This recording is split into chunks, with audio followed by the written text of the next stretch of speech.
America, ఇజ్రాయెల్‌కి కూడా అందని ఒక కింగ్ పిన్ ఇరాన్‌లో ఉన్నాడు. అతనెవరో ఇప్పటికీ అర్థం కావట్లేదు.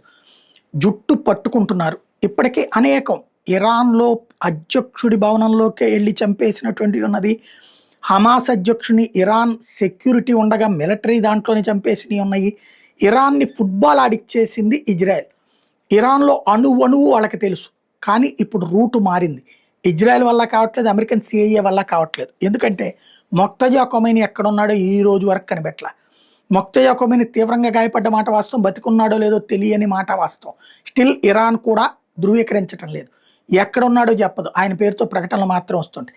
పోనీ అదంతా పక్కన పెడితే ఐఆర్జీసీ, ఆర్మీ ఇంతమంది ఎవరికి వాళ్ళే అయ్యున్నా సరే ఆర్గనైజర్‌గా ఎవడో నడుపుతున్నాడు. వాడి ఒత్తిడికి అమెరికా కూడా తల ఒగ్గి చివరికి గతంలో స్తంభింపజేసిన ఖతార్‌లోని ఆస్తులు విడిపెట్టడం, అట్లాగే యుద్ధాన్ని ముగించుకుని వెనక్కి పోవడానికి సిద్ధపడ్డం, యుద్ధం మానేయడం జరిగింది.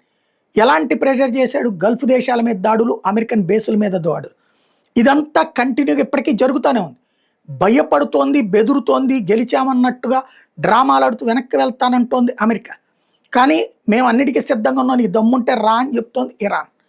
ఈ చెప్పేవాడి వెనకాల ఎవరో ఉన్నారు. అదెవరో కనిపెట్టలేక గిలగిల్లాడుతున్నాయి ఇజ్రాయెల్, అమెరికా.